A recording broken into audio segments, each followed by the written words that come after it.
আসসালামু আলাইকুম। চলেন আর আপনাদেরকে মুগ ডালের অনেক মজার একটা পিঠা বানিয়ে দেখাই। প্রথমেই চালের গুঁড়ো, মুগ ডাল আর মসুর ডাল একসাথে আমি সিদ্ধ করে নিলাম। তারপর ভালোভাবে মিশিয়ে একটা কাই করে নিলাম। দেন কাইটা যাতে খুব বেশি মোটাও না হয়, পাতলাও না হয়, ঠিক এভাবে বেলে নিতে হবে। তারপর পিস পিস করে আমি একটা সুই ব্যবহার করে এগুলো কেটে নিলাম। এটা আপনাদের ইচ্ছা মতো, পছন্দ মতো কেটে নেবেন। দেন আমি ডিজাইন করে নিলাম। আসলে এটার জন্য স্পেশাল কিছুই না, আমার কাছে এটা ছিল, সো এটা দিয়ে আমি একটু সুন্দর একটা ডিজাইন করে নিলাম।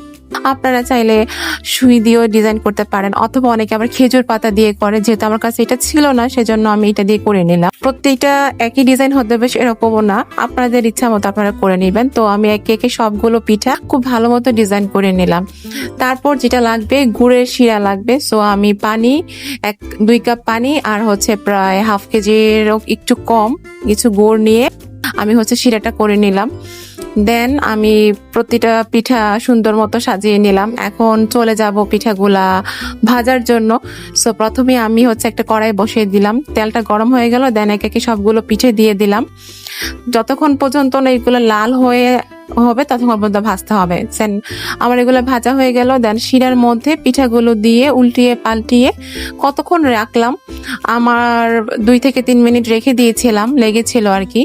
এই শিরার মধ্যে পিঠাগুলো ঢুকতে একটু সময় লাগে, সো 2 থেকে 3 মিনিট রেখে দিবেন।